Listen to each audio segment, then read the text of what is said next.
سردی‌های روزهای اخیر ساکنان قرغان‌تپه را غافلگیر کرد که به ما گفتند آماده آن نبودند. رنج مردم امروز فکر میکنم که نسبت به سالهای قبلی بیشتر است و بعضا وقت‌های میشود که خصوصا در شهر قرغان‌تپه برق خاموش میشود و این هم برای مردم بسیار دشواری‌های ایجاد می‌کند. این آشخانه خرد در یک از گوشه‌های شهر قرغان‌تپه واقع است. صاحب آن سروربی جبارو است و زندگیش را از حساب همین آشخانه پیش میبرد. چند روز است که کمتر آش میاندازد چون که باور ندارد همه اش را میفروشد.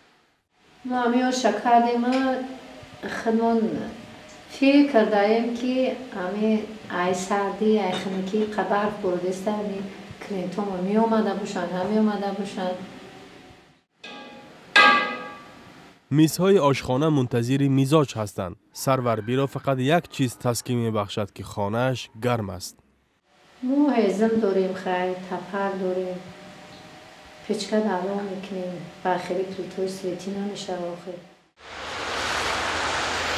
شهر قرغان‌تپه در جنوب تاجیکستان واقع بوده در قیاس با منطقه های دیگر گرم است. از این رو برف در این روزها ساکنان شهر را حیرت زده کرده است. برعکس آنانی که از شمال آمدند. از حساب اون که من خودم استقامت کننده شهر سرافشان میباشم. شهر سرافشان در شمال تاجیکستان جایگیر است. در اونجا خنکی‌ها نهایت نسبت اینجا سخت‌تر میشوند. از این حساب من این خنکی‌ها رو در نظر خنکی‌های سخت نمی‌حسابم و برای تیار دیدن برای من مشکلی هم ندارد. در دهه‌های اطراف قرغان‌تپه لیمیت برق جاری است و آمادگی آنها به سردی‌ها بهتر است. پیشگویی هواشناسان برای ساکنان خوشحال کننده نیست چون میگویند هوا در تاجیکستان تا آخر ماه سرد میماند.